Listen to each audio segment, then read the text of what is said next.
नमस्कार, स्वागत है आपका मिनिस्ट्री ऑफ आयुष YCB योग सर्टिफिकेशन बेस्ट योग सर्टिफिकेट फॉर यू इस सीरीज़ में। तो इस सीरीज़ में आई होप आप सारी वीडियोस देख रहे हैं, बिकॉज आप एक भी वीडियो मिस करते हैं तो आप नहीं आइडेंटिफाई कर पाएंगे कि कौन सा सर्टिफिकेशन आपके लिए बेस्ट रहेगा।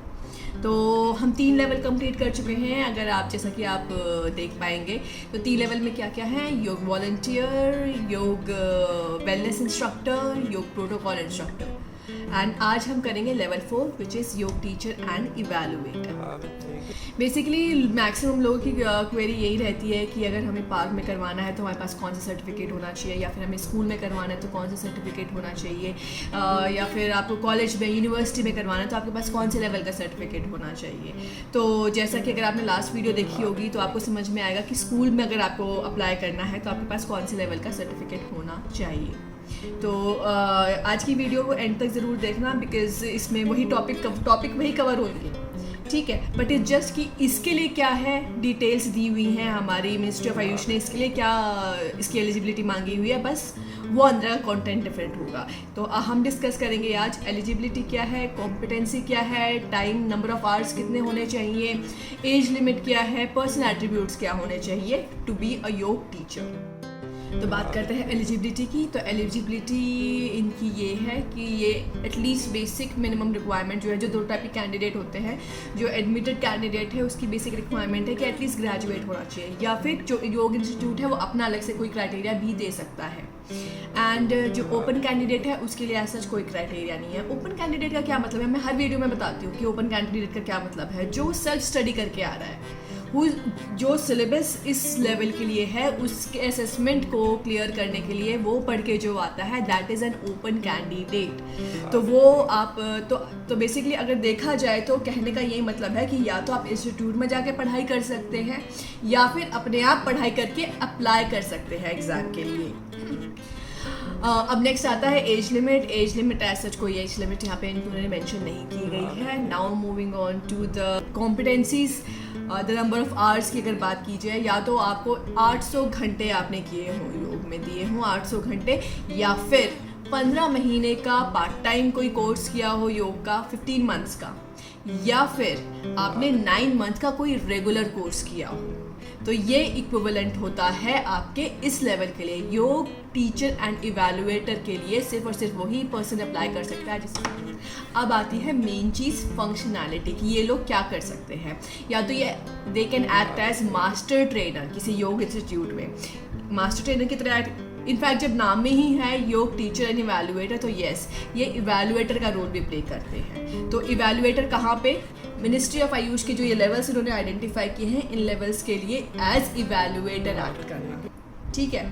और इसके अलावा और क्या कर सकते हैं, जब स्कूल की बात आई थी तो योग वेलनेस इंस्ट्रक्टर था। अब बात आती है अगर कॉलेज में, किसी यूनिवर्सिटी में, या किसी बहुत ही हायर एजुकेशन के किसी ऑर्गेनाइजेशन में कोई योग की रिक्वायरमेंट होती है, तो जो लेवल 4 है योग टीचर एंड इवैल्यूएटर, ये person is eligible to apply for that.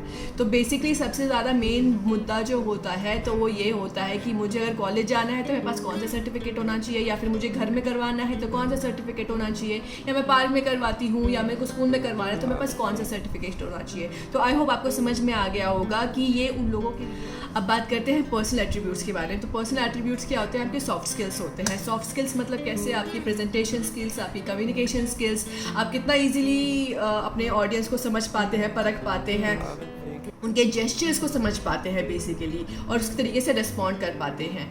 Time management हो गया, compassionate your feelings for them, and how compassionate you are for your audience. तो ये सारी चीज़ आपकी पर्सनल एट्रीब्यूट्स में आती हैं, ये सॉफ्ट स्किल्स होते हैं। तो अगर आपको सॉफ्ट स्किल्स के ऊपर आपको कोई ट्रेनिंग चाहिए तो डेफिनेटली आप हम लोगों को कमेंट सेक्शन में बता सकते हैं, या फिर हमको डायरेक्टली मैसेज भी कर सकते हैं। इसके अलावा now moving on to the last segment which is the syllabus. Syllabus is very hi fi this time. अभी तक तो मैंने किसी सिलेबस के लिए नहीं कहा था कि इतना टफ है, बट एक्चुअली में टफनेस लेवल यहाँ से बहुत बढ़ जाता है, बिकॉज ऑफकोर्स अगर आपको इवैल्यूएटर की तरह एक्ट करना है तो आपको काफ़ी सारी चीज़ें पता होनी चाहिए, तभी आप इवैल्यूएटर की तरह एक्ट कर सकते हैं।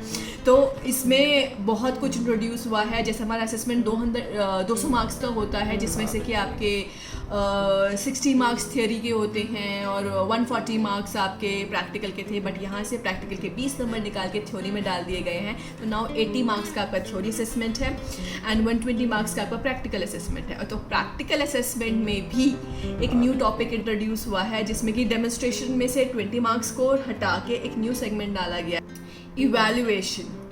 तो इवैल्यूएशन के भी 10 नंबर हैं, तो काफ़ी अच्छा सिलेबस है इसका एंड काफ़ी कुछ डिमांड किया गया। एक तरीके से देखा जाए तो अगर आप किसी भी रेप्यूटेड यूनिवर्सिटी में डिप्लोमा के लिए अप्लाई करते हैं तो जो डिप्लोमा का सिलेबस होता है, तो बेसिकली अगर देखा जाए मोटा मोटा यही सिलेबस आपका लेवल 3 के लिए होता है।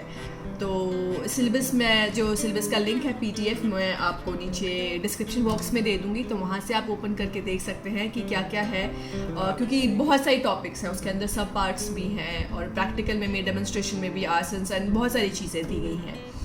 तो आई होप ये वीडियोस आपको हेल्प कर रही होंगी टू आइडेंटिफाई कि हम कौन सा लेवल का सर्टिफिकेशन के लिए अप्लाई। और ऐसा बिल्कुल नहीं है कि अगर आपको लेवल 4 के लिए अप्लाई करना है तो आपके पास लेवल 1, 2, 3, 4 होने चाहिए। No, according to your capability, your credibility, आपके हिसाब से आपको क्या लगता है आपके गोल में कौन सा लेवल फिट होता है। लेट्स सपोज आपका गोल है कि आपको अपना स्टूडियो खोलना है, या फिर आपका गोल है कि आपको क्लिनिक खोलना है जहाँ पे आप योग थेरेपी देंगे, या फिर आपका गोल ये है कि आपको किसी कॉलेज में या फिर स्कूल में कराना है, तो उसके अकॉर्डिंग, आपके गोल के अकॉर्डिंग ये लेवल्स डिफर करते हैं। आई होप आपको ये वीडियोज़ अच्छी लग रही हो, आप देखते हैं इनको, और आज के लिए इतना ही। बहुत बहुत धन्यवाद।